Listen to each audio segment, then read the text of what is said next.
Baptême, Sainte Seine, mariage, ordination, pour ne citer que ceux-là, sont un ensemble de cérémonies bien connues dans le milieu chrétien. Pour ce numéro de En toute conscience, nous allons nous intéresser à ces cérémonies et pratiques mystiques fétichistes dans les églises que voici. De quelle cérémonie sera-t-il question? Pourquoi faut-il en parler? Nous essaierons de répondre à toutes ces interrogations dans le courant de notre émission. Madame, monsieur, shalom et bienvenue à ce numéro de En toute conscience. Nous nous retournons à présent vers le prophète Don Céleste Nabi, pharmacien de formation, conférencier au niveau national et international, homme de délivrance, spécialiste en leadership, également homme des saintes écritures bibliques, défenseur de la saine doctrine, apologète, exégète, soteriologue, christologue et penseur. Shalom, serviteur de Dieu. Shalom à vous, ma sœur Wali. Et nous bénéficions également de la collaboration de notre consoeur Adrienne. Que le Seigneur te bénisse. Shalom Anawali, Amen. Bonjour homme de Dieu. Shalom à vous, ma sœur. Alors, serviteur de Dieu, ce soir, nous allons parler de ces cérémonies et pratiques mystiques et fétichistes dans les églises que voici. Déjà, votre mot d'entame, qu'est-ce que vous voulez mettre ici en lumière? Merci. Je voudrais profiter de cette antenne pour saluer 3 personnes. Notre sœur Karine, qui vient de se marier du côté de la Normandie en France ce week-end passé. Également notre sœur Émilie du côté de Glasgow. Glasgow, c'est en Écosse, dans le Royaume-Uni. Et enfin le doyen John du côté de Mans, précisément Fakobli. Que la paix du Seigneur soit avec eux. Salut également tous nos amis téléspectateurs internautes de Bundiali, de Korogo, de Ferke-Sédougou, d'Oudiéné, de tout le grand nord de la Côte d'Ivoire qui nous suivent. Que la paix du Seigneur soit avec eux. Amen. Voilà. Maintenant, pour ce qui est de ce que nous voulons mettre en lumière, c'est effectivement tous ces rites et rituels de l'autre monde qui sont importés dans la chrétienté en vue de perdre les âmes en les vouant au diable et aux démons. Il s'agit également des pratiques pernicieuses et fétichistes de l'autre monde qui sont transposées dans les églises. Tout le monde les voit. Il s'agit également de toutes ces cérémonies et pratiques bizarres, copies conformes de ce qui se passe exactement dans l'autre monde. Chrétiens et pasteurs n'y voient que du feu. Et ça désole. Avant de finir, il s'agit de tous ces féticheurs, charlatans, spirites, mystiques et sorciers infiltrés dans la chrétienté, se faisant passer pour des serviteurs de Jésus-Christ. C'est également que nous voulons mettre en lumière.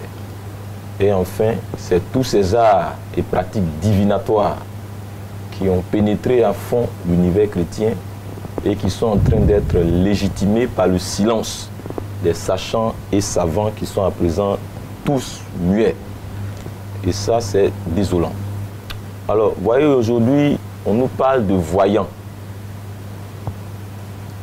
Des marabouts sont fiers de se pavaner dans la capitale et sur les espaces audiovisuels en se déclarant fièrement voyants. Mais, mes chères sœurs, dites-le-moi s'il vous plaît. De qui détiennent-ils ce ministère de voyants? De la part de qui viennent-ils ces voyants-là? De Jésus-Christ ou du diable? Dites-moi le seul voyant dont il est fait mention dans le Nouveau Testament, dans la Nouvelle Alliance. Montrez-moi le seul passage biblique qui parle de la voyance et du ministère du voyant. Et j'arrête cette émission maintenant même pour devenir leurs disciples. On nous parle de pipi scanner, tata scanner. Revenez à l'évangile, collez la paix aux chrétiens, retournez au maraboutage si vous voulez. Alors, chrétiens du monde entier, tous ces voyants que vous voyez sur les affiches ne sont rien d'autre que des voyeurs, des voyous, des vendeurs d'illusions, des sorciers, des charlatans, des cymbales à nuisance sonore. Ils n'ont aucune communion avec notre Seigneur Jésus-Christ. Ils ne savent rien de la Bible. Leur source d'inspiration, c'est les démons.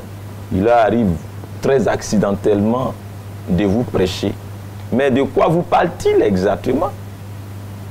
S'il leur arrive par hasard ou de façon accidentelle de vous prêcher, vous regardez ça bien vous-même. Ce seraient des doctrines de démons, des doctrines inspirées par les démons avec lesquelles ils opèrent. Oui, nous le disons. Ils ont vendu leur âme au diable eux-mêmes. Et maintenant qu'ils n'ont plus rien à vendre, c'est vos âmes qu'ils veulent vendre au diable. Pour nourrir leur pacte démoniaque qui leur permet de prospérer dans le faux et de maintenir les gens dans l'envoûtement et sous leur emprise. C'est maintenant vous qu'il veut offrir un holocauste. Mais ne vous laissez pas faire. Voyez de par vous-même. Leur pratique ne repose sur aucun passage biblique, sur aucune base néo-testamentaire bibliquement parlant. Alors, Madame Wali et ma soeur Adrienne, nous sommes venus dire au peuple de Dieu d'affiner son discernement afin de n'être pas pris dans les filets de ces oiseleurs impitoyables, plus décidés que jamais à les embarquer éternellement pour l'enfer avec eux. Oui, nous sommes véritablement à la fin des temps. Soyez prudents, soyez intelligents, examinez et discernez. Le grec dit dokimazo. Je suis à vous. D'accord. Pour revenir au vocable voyant, c'est bien sûr biblique. Dans le livre de 1 Samuel 9, le verset 9, quand on allait consulter Dieu, on disait « Allons voir le voyant ». Celui qu'on appelle prophète aujourd'hui était appelé voyant autrefois. Donc c'est une copie de ce qui est bien sûr dans la Bible. Madame, vous savez, quand on ignore certaines profondeurs des Écritures, il faut éviter de faire des conclusions très hâtives. Quand vous dites que c'est biblique, ce qui est écrit dans la Bible n'est pas forcément biblique. Quand vous dites c'est biblique, ça veut dire que c'est cautionné par la Bible. Mais là, ce n'est pas cautionné par la Bible. Et je vais vous en donner les preuves. Alors, quelqu'un va dire, mais à m'entendre parler, c'est comme si la voyance n'est pas un vocable qui est écrit dans la Bible. Si, le voyant, le vocable voyant est écrit dans la Bible. Mais il faut comprendre les Écritures. Il faut situer la pensée de Dieu dans son cadre. Alors, je crois que Mme Wali est témoin de cela. J'ai déjà suffisamment parlé dans les émissions précédentes des voyants voyous. Mais un de ces jours, je viendrai à fond pour faire la différence à la fin du monde entier, pour présenter la différence très significative entre le ministère prophétique de l'ancienne alliance et celui de la nouvelle alliance. Entre le prophète de l'ancienne alliance et le prophète du Nouveau Testament, dans leur office prophétique bien sûr. Pour vous répondre, sachez que tous ces voyants de notre ère ne sont rien d'autre que des charlatans, des escrocs, des menteurs, des diseurs de bonne aventure et des devins. Il y a bien d'autres qualificatifs. Qualifiez-les vous-même, téléspectateurs. Pourquoi je le dis? Parce que depuis la fusion du Saint-Esprit et le soumis aux Saintes Écritures dans Apocalypse, dans son chapitre 22, versets 18 et 19, et Hébreux 1, versets 1 à 3, les choses ont littéralement, radicalement et fondamentalement changé. Personne n'a le droit de jouer le rôle du Saint-Esprit et des Saintes Écritures dans votre vie. Autrement, c'est un manipulateur. Il est du diable. Et justement, tous ceux qui se disent pasteurs, chrétiens, qui refusent les choses dans l'esprit de la nouvelle alliance, puisque vous me parlez des voyances, mais les voyances, c'est dans l'ancienne alliance. Est-ce que dans le Nouveau Testament, vous avez vu la voyance? Vous avez vu ça? Il y a un souci là, prenez les gens au sérieux.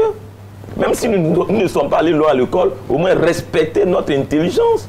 Les Américains disent « Don't insult my intelligence ». Je refuse qu'on insulte mon intelligence. Vous avez déjà vu le vocable voyant dans la Nouvelle Alliance, le ministère de la Voyance dans la Nouvelle Alliance. Et justement, je le dis, tous ces pasteurs qui refusent les choses dans l'esprit de la Nouvelle Alliance, en réalité, ils n'ont pas Christ. Ils n'ont pas Jésus-Christ. En réalité, ils ne sont pas pour Christ, ni pas Christ. Mais ils combattent Christ et la foi chrétienne authentique. Sinon, ils allaient œuvrer dans le sens et la dimension de la Nouvelle Alliance. Là, on parle du ministère prophétique. Pourquoi veut-il être voyant? Est-ce que vous avez vu parmi les 5 ministères établis d'Éphésiens 4, vous avez vu voyant là-bas? Du tout. Vous avez vu voyant? Mais je le dis, c'est des voyous. Je suis là. Depuis que je parle, vous avez vu un seul manifester? Le seul qui va oser, je vais le démonter au niveau doctrinal, je le mets à terre, littéralement à terre. Il n'aura aucun argument. Pour le moment, je ne les nomme pas. Mais s'ils me mettent en colère sainte, il y aura une éruption volcanique. Nous sommes des warriors. Je suis à vous. Alors, j'étais en train de vous demander, à vous entendre parler, c'est comme s'il y a une différence, et pas qu'un peu, mais plutôt une énorme différence entre le prophétisme dans la Nouvelle Alliance, justement, et celui de l'Ancienne Alliance. Est-ce que c'est vraiment le cas? Mais c'est ce que je viens de dire. Il y a une énorme différence.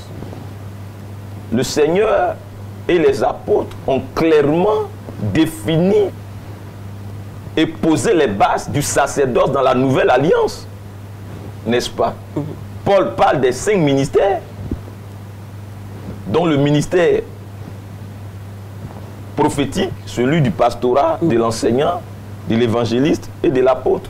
Où est celui du voyant? Bande de sorciers. Quittez la Côte d'Ivoire, allez vous faire voir ailleurs. Je vous avoue. Alors, avant de poursuivre, est-ce que vous avez quelque chose à dire particulièrement à l'Église et aux chrétiens qui nous regardent? Merci. Alors, Madame Wali, je souhaite que vous ne vous limitiez pas seulement à l'univers chrétien. Je voudrais m'adresser à tout le monde. Pourquoi? Parce que bien de ceux qui ne sont pas encore convertis à Christ aiment sincèrement Dieu. Ils le cherchent véritablement. Mais c'est ces voyous-là qui ont fait que les gens ne veulent plus venir à l'église ni se donner à Jésus-Christ. C'est ces voyous-là. Et c'est toutes ces personnes-là qui veulent aller à l'église, c'est à elles aussi que je m'adresse. Toutes ces personnes qui veulent marcher à Jésus-Christ, c'est à elles que je m'adresse. C'est pour toutes ces personnes-là que nous exposons, moi et vous, et que moi j'expose ma vie avec mes éléments. Mes éléments, ils sont là dans l'ombre. C'est des guerriers. Les Hébreux disent des giborim. On va sortir un à un. Et puis un bon matin, on va sortir ensemble. Mais pour l'heure, je suis le porte-parole. Alors, pour vous répondre, nous voulons nous prononcer contre toutes ces pratiques bizarres, mystiques et fétichistes de l'autre monde importé dans la chrétienté sous le voile ou le vernis de l'ordination et du prophétisme. Voyez ces cérémonies d'ordination où on se couche garçon sur garçon comme des PD. Voyez ces ordinations de 30 millions de nos francs CFA. Alors que des âmes sont en train de mourir ailleurs. Alors que dans d'autres assemblées, dans les campements et villages, on n'a même pas une seule tam-tam. Oui, que dire de toutes ces terminologies de l'autre monde utilisées au cours des ordinations en milieu chrétien, impétrant. On parle d'impétrant en milieu chrétien. Mais ça, c'est de l'autre monde. Ça traduit de qui vous êtes. Les grades, en vos rangs, grades et qualités. Y a-t-il des grades dans la maison de Dieu? Dites-moi, il y a des grades dans la maison de Dieu? Il y a de la gradation dans la maison de Dieu? Il y a des responsabilités et des positions. Mais ce n'est pas une question de supériorité, c'est une question de responsabilité. La hiérarchie dans la maison de Dieu n'est pas une hiérarchie de supériorité. C'est une hiérarchie de responsabilité.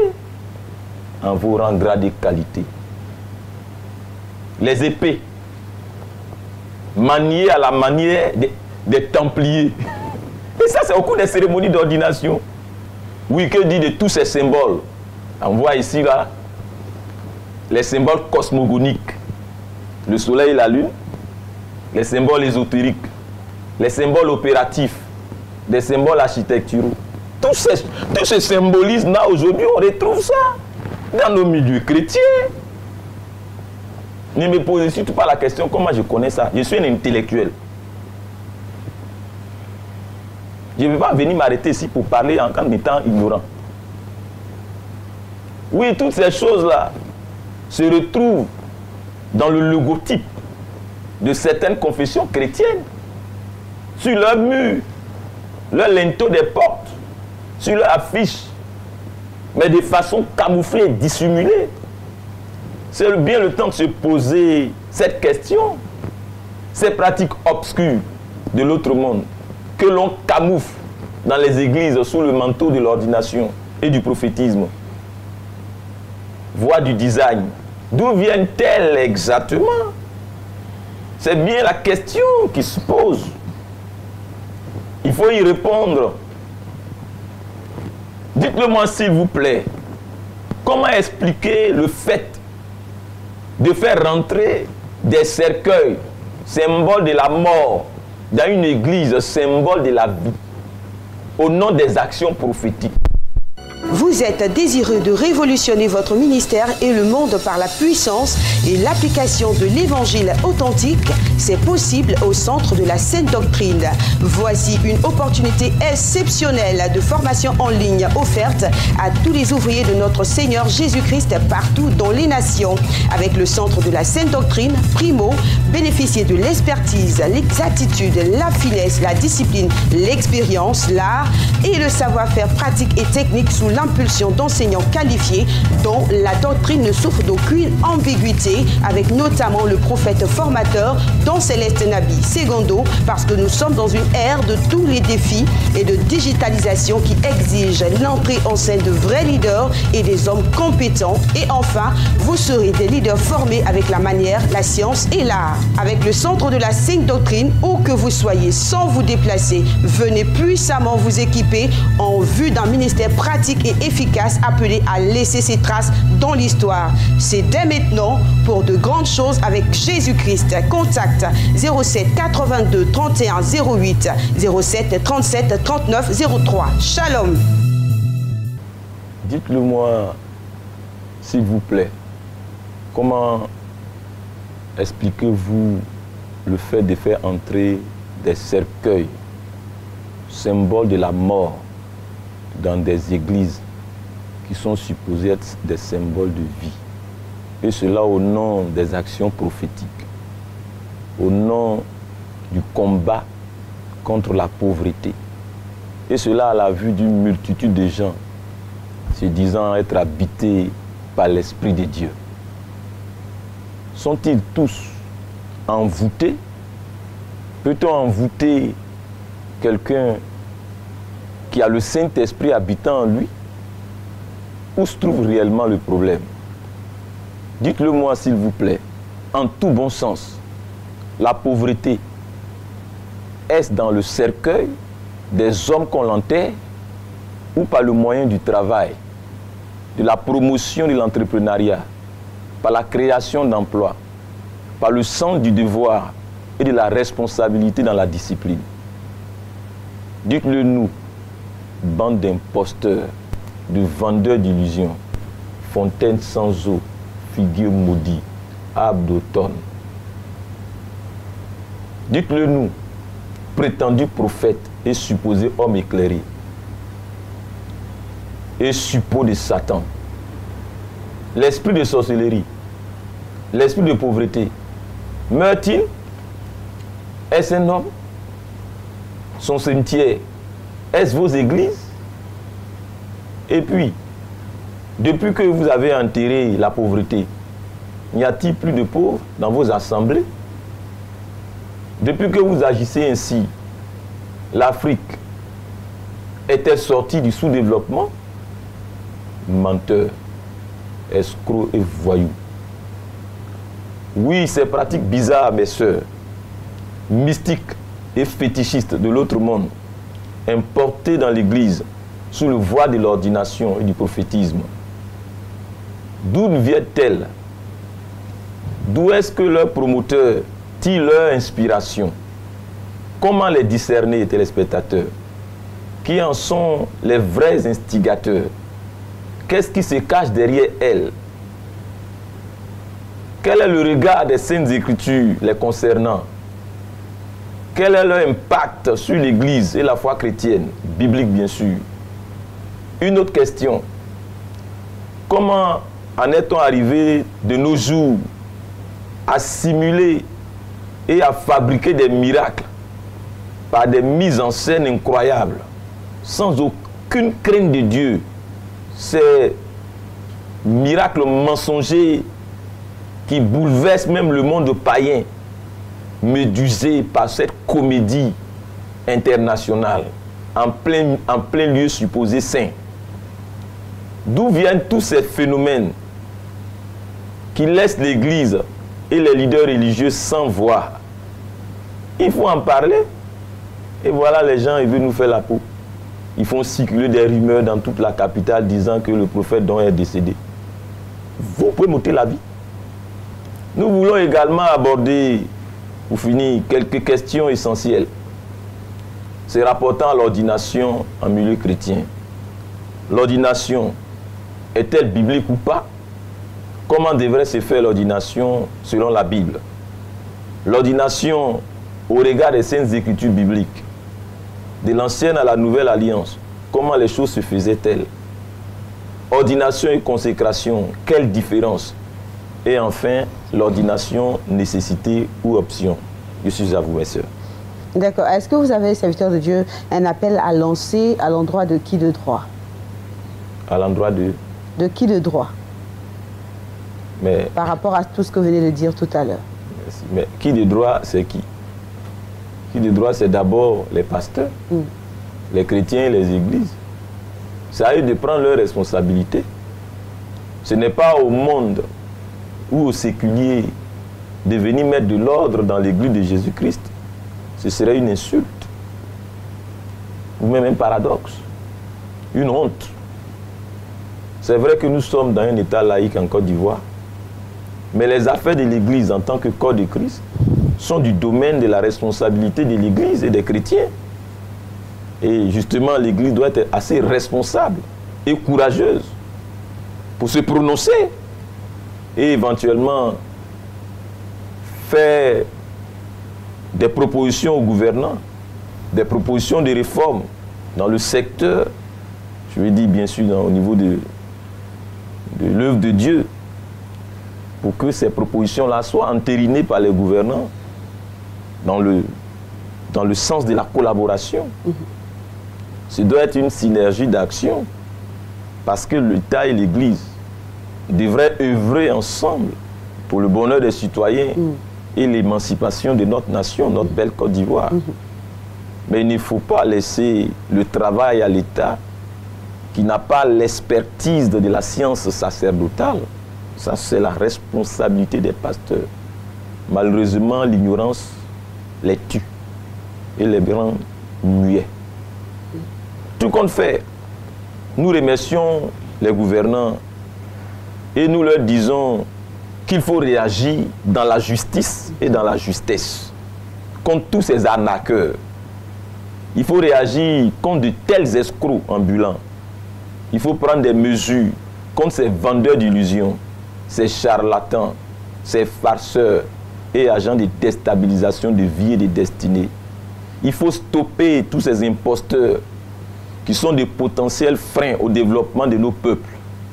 Il faille que des mesures idoines soient prises contre tous ces contrevenants qui marchent à contre-courant des valeurs, du bon sens, de la morale, de l'éthique, du développement et de l'émancipation de nos nations.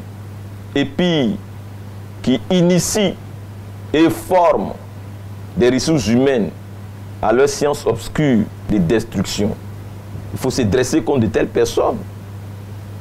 Quant à l'Église, nous disons aux chrétiens Ne voyez-vous pas que les choses vont mal? Ne voyez-vous pas qu'en réalité, ils sont en train de vous envoûter, d'enterrer spirituellement votre cerveau et faire de vous des zombies et des moutons? Ne voyez-vous pas que eux s'enrichissent de vos biens? Ils deviennent de plus en plus gros, gras, en même temps arrogants et orgueilleux, et que vous vous maigrissez, vous appauvrissez? Vous ne voyez pas ça? Voilà, ils ont des voitures de marque. Mais vous, vous maigrissez. C'est vos poches qui construisent leur maison. C'est vos poches qui financent leur maîtresse. C'est vos poches qui font tout ça là. Allons au bon sens. Prenez vos responsabilités, s'il vous plaît. Quelqu'un a chanté Emancipate yourself from mental slavery. From mental slavery. Affranchissez-vous de la servitude, de l'esclavage mental. Il faut dégagez-vous d'eux et de leurs pièges.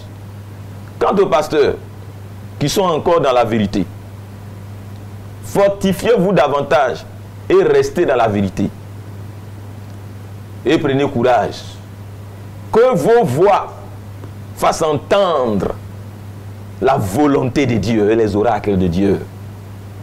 Envahissez, saturez le terrain par l'évangile de la vérité.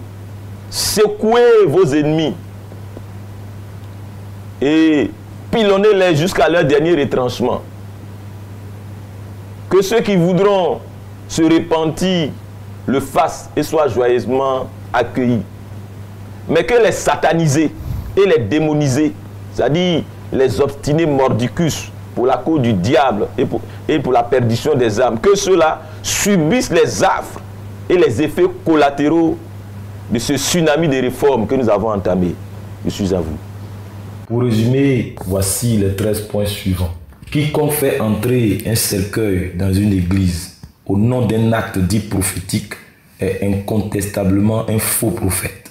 Quiconque exige de l'argent ou des dons et offrandes avant ou après prière pour les âmes est sans équivoque un envoyé du diable et un faux prophète.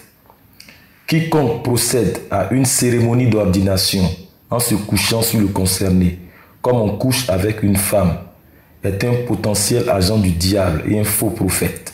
Quiconque procède à une vente aux enchères en lieu supposé saint ou dans le cadre du culte est un escroc plein et un faux prophète. Quiconque, au nom de la délivrance ou des miracles et au compte d'un acte présumé prophétique, procède à de la vente de supports fétichistes aux âmes en détresse, notamment de l'huile, des parfums, des bracelets, des bougies, de l'eau, leurs photos à eux, etc., est bel et bien un féticheur en puissance et un faux prophète. Quiconque est promoteur ou favorable à l'évangile dit de la prospérité, peu importe sa forme, est un cambrioleur et un faux prophète. Quiconque organise des programmes pour se faire des sous et non pour le salut des âmes ni leur édification est manifestement un anarcheur et un faux prophète. Quiconque renverse, déforme la parole de Dieu pour se réaliser ou atteindre des objectifs personnels est un faux prophète et un faux.